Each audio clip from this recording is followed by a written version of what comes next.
Welcome back to Royal Production, where we bring you the latest in crypto, blockchain, and anything to do with the financial structure of our new digital world. My name is Louis. If you guys enjoy the content, you know what to do. Now let's take a look at these crypto markets really quick, and then we'll get right into this news I have for you guys today. So the total crypto market sitting at 2.24 trillion, Bitcoin sitting at 66,000. It's struggling with that major level. Ethereum 1939, XRP 114, Tron 32, Hyperliquid 5839. If you guys know, you know. It's not 589 exactly, but you know, I love that number. Anyways, moving on. If you guys want to see the rest of these crypto markets, all right, let's get into this first article I have for you guys today. So remember, always do your own research. Links will be down below along with a description of each of these articles. So XRP Ledger hits 1 million AI agent transaction as Ripple builds AI spending infrastructure. Next on the list, Russia's parliament passes crypto market law with 3,800 annual cap for retail investors. Yes, you heard that correctly. 3,800 annual cap for retail investors. I'm telling you guys now, you better get into crypto now, or you're not going to be able to mass accumulate once these laws and regulations get into order. All right, moving on.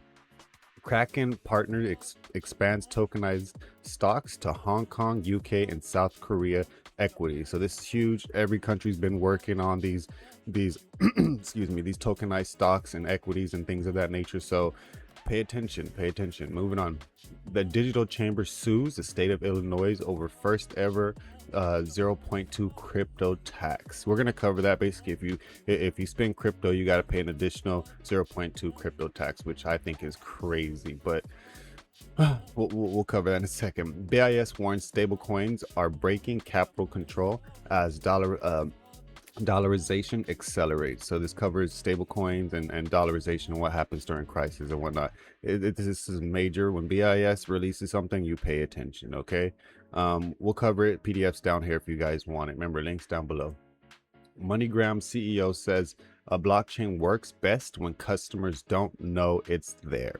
And this is what I've been saying like this whole time with blockchain technology and stuff like that. Yeah, if you're aware of it, you're aware of it. But just like Visa and MasterCard, people don't understand they don't deal with money. They are technology that works in the background that helps with your transactions for your debit card or credit card. Okay, so stick around. All that coming up next.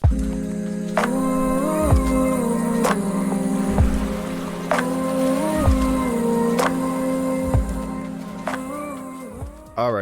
So first article I have for you guys is XRP Ledger hits 1 million AI agent transactions as Ripple builds AI spending infrastructure. So remember, you gotta look at the key points in these articles. So AI spending infrastructure. So XRP Ledger has crossed 1 million AI agent transactions as Ripple expands tools for autonomous spending, allowing software to purchase data, computing services with XRP or RLUSD without manual approval for everyday payments. So this goes hand in hand with like kind of the whole idea of a smart contract and an API. And just I think this is beautiful because when you have a big business and you have a lot of transactions that you don't necessarily have to look at every day. For instance, if you have a company that needs to buy product for a certain thing, then you can buy that product as soon as the demand gets low. Remember, when you have a blockchain technology, everything's on the blockchain technology. Say you have a McDonald's. I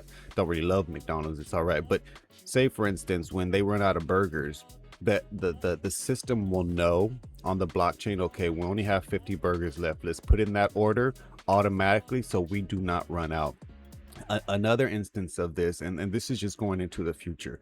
Imagine you have an economy where you get paid every hour on the hour for your services. Okay, that money gets directly transferred into your account, and then for instance, you have a rent due, you have a phone bill due, you have all these different things due. Now the AI, like that, I can see the future of how this is going to work, where the AI basically takes your income for that day, and you can set up to the point where, okay, $50 in this thing, $50 over here, and then it automatically gets paid off for you based off what you allocate these things to. So basically, remember, it's autonomous. It does it on its own.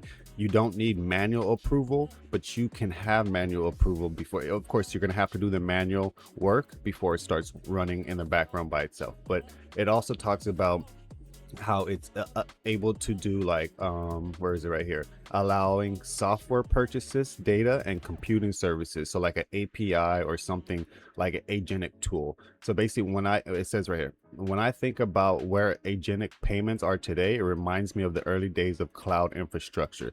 The potential was obvious, but the tooling and standards were still coming together. And so him saying that lets me know that this infrastructure is going to take a lot longer to create, because the internet was here and the ideas of the internet and the cloud were there. They like, to be honest, I believe like the PayPal mafia, XRP, and these people understood the power of the internet when it was combined with transactions, and Ripple's been ahead of this for a while now. So it's important to pay attention to these signals. Okay, as AI agents become more capable, they'll need payment infrastructure that's just as seamless as the way we already exchange data. So the cloud computing.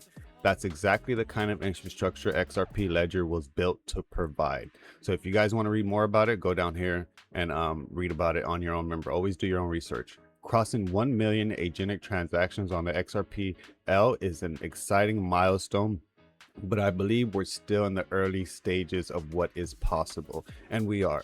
Like I said, the whole idea of getting paid for your services that hour, that day, where you create your own bank. And I kind of like that, in my opinion, because it'll teach people to be more financially responsible when you get your money right away. If you spend your money, then that's on you. My point is, I hate the whole idea of I have to wait 2 weeks for my check, or a month, or just the whole idea of these big banks waiting weeks to make a transaction. We're moving past that, and with XRP and what they're doing, this is huge. Okay, so read more about it, understand what it truly is for your realm and your reality. Okay, moving on to the next article. Russia's parliament passes crypto market law with 3,800 annual cap for retail investors. So while citizens still cannot use Bitcoin to buy groceries, the Kremlin is officially letting companies use digital tokens to bypass sanctions and other global trade hurdles. So remember, there's sanctions, like America's doing their thing. All these different countries are trying to do their own thing, so they become, I guess, the top contender in this level playing field we keep talking about. But basically, the law restricts crypto trading to entities in a special registry, caps annual purchase by retail investors to about 3,800 per licensed intermediary. So I don't know if you guys heard about it before, but always have multiple accounts open because of this reason right here. So you can have a Kraken, you can have a Coinbase, you can have a Robinhood, but basically 3,800 per licensed intermediary. So if you have multiple accounts, I believe this is how it'll work there. But if we're talking about from American standpoint, if this was here, you would want to open multiple exchanges so you don't fall under the cap of only one licensed intermediary. Okay, so just understand what's happening. This is also a key metric to pay attention to, because this could happen in the US, this could happen in Hong Kong, this could happen in Japan, and all around the world. So from wherever you're watching this, in the country you live in, just be aware that if you don't accumulate now, you probably won't ever get the chance to accumulate. And not everybody in America has $3,800 just drop in a year or a month or a week. So just be aware. While maintaining a ban on using crypto for domestic payments, the legislation regulates mining and allows limited use of digital currencies in foreign trade settlements and certain transactions, amid heightened EU sanctions targeting Russia's crypto activities. So the EU is all over the place right now, but each country has the right to do what they need to do for their, I guess, participants and their economy. Okay. But yeah, check this out. I just think this 3,800 annual cap is a way to stop people from becoming rich off this crypto industry. And a lot of people say, oh, you can't get rich off crypto. Listen, this is market cap is at 2.24 trillion. We've covered articles here where they talk about clearing 100 trillion a day and 10 trillion a day for certain companies and entities. And you have to understand how much money is in the world. And when you have a system like this that is visible, that's the blockchain, like this technology in itself could handle this capital if it's built correctly. Our old system wasn't able to handle it, and that's why we're in the problem we are today. But moving on is neither here nor there, but let's check out what I have for you guys next. Kraken partner expands tokenized stock to Hong Kong, UK, and South Korea equities. So this is basic, as you guys just read and read along with me. Crypto exchanges Kraken partners with Payward to expanding its xStocks platform beyond the US to bring shares to Hong Kong, the UK, and South Korea and other markets on chain. So I think this is good. It talks about the other competitors that are already doing this.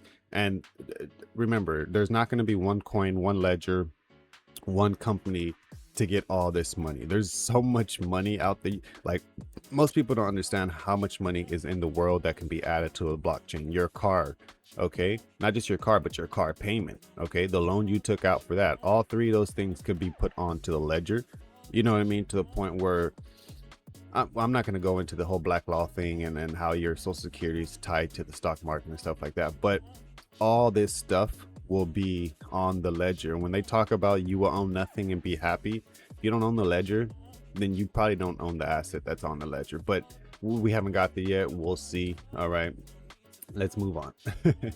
Digital Chamber sues the state of Illinois over first ever crypto tax. Okay, 0.2 crypto tax. Okay, so the key takeaways here are the Digital Chambers filed a suit, Sangamon County, on July 21st against Illinois crypto exchange. So basically, this law was supposed to take effect on January 1st, 2027. And it talks about how it could raise about 60 million a year on a 0.2 tax on digital assets. So here is the official, I guess, form or whatnot, the official law, whatever you want to call it. I think it's BS, but we'll see what happens. But basically, the law imposes a 0.2 tax on digital asset business activities covering the exchanging, transfer, or storing of digital assets. It applies to firms based in Illinois or serving Illinois customers with gross receipts of at least 100,000 a year, and the state projects it will raise about 60 million annual once in full effect. I just think this is crazy, and this is what we talk about when regulation needs to be done, where you're starting to have all these countries or counties or whatever starting to come up with their own laws and things like that. And I get the state versus federal. I understand that. I understand how our economy works and how our system works. But at the end of the day, when you don't have a clear legislation or a clear regulation, then you're gonna start having things like this happen. And hopefully this gets shut down, because if they get approved for it, then I'm pretty sure the rest of the states will start doing their little taxes. And then you start having these walled gardens. You start having these places where, okay, I only get taxed 0.2 in Illinois, but in Texas it might be 0.5. So more people are going to start moving to Illinois. It's just going to create a whole problem, in my opinion. But I get the idea of taxes, but just not when it comes to crypto alone. Like, either make it more broader, but don't just focus on crypto. It seems like one of those things where it's like, oh yeah, let's do this so people stay away from this. But I don't know, we'll see. Make sure you guys read the articles down below. Okay, moving on. BIS warns stablecoins are breaking capital control as dollarization accelerates. So it goes down here.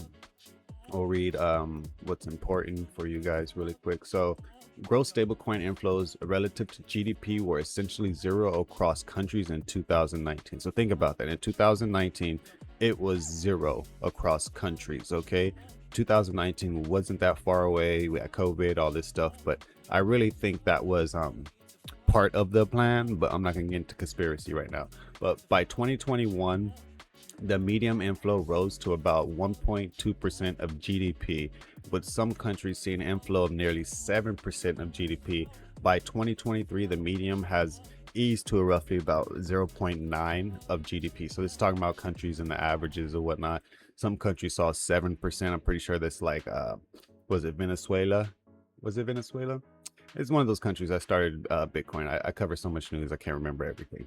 But anyways, the paper's clearest finding for policymakers involves regulation. Countries that require approval for residents to hold foreign currency backed accounts saw deposit dollarization ratios around 25 to 30% percentage points lower than countries without those rules, based on the data from 2000 to 2026. So they've been paying attention to this market for a long time. If you're barely hearing about crypto, if you're barely hearing about stable coins and inflows and outflows, then it's important to know the system we're moving into. Okay, and if you're not aware of the system we're moving into, you will be left behind. So BIS cover this. If you guys want to look at it, you can do a quick Google search, but the articles will be linked down below, so you'll be able to find all this information, okay, and read it for yourself. Always do your own research. Okay, moving on. Last article I have for you guys today. MoneyGram CEO says blockchain works best when customers don't know it's there. Okay, he said this, and this is very true. A lot of people do not care about how their transactions are done, as long as they're able to get their goods and whatnot.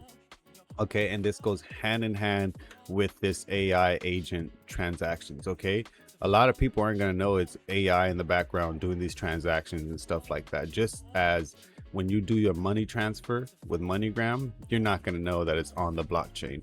But basically, let's go down to, what you're always looking for is how to leverage technology to run your business more efficiently and effectively, and that's exactly what XRP and Ripple is working on. The use case is what do our customers want, and how do we solve that for them? Okay, there was another quote down here. Okay, we believe that if we do it right, we can achieve all three, he said, referring to helping customers save time, effort, and money. Okay, back like what XRP is talking about. Instant settlements also allows MoneyGram to lower back office costs, saving the company's hopes to eventually pass through a lower price. Currently, MoneyGram's fees start at $189 and vary depending on the country you send it to. So that's important.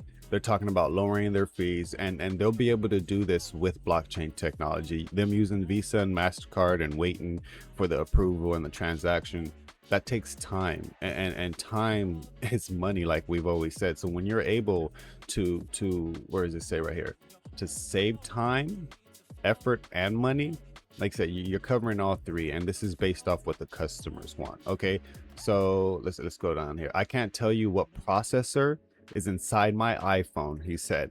I just know it's faster. Okay, and that's exactly true. Like, most people don't know how their phone works, but they use it and they always buy the new upgrade. So be aware of what's happening in this economy, and all these signals and all these articles are pointing in a direction that we should be paying attention to. If you guys enjoy the content, my name is Louis. I'm out of here. Stay blessed, y'all. Peace.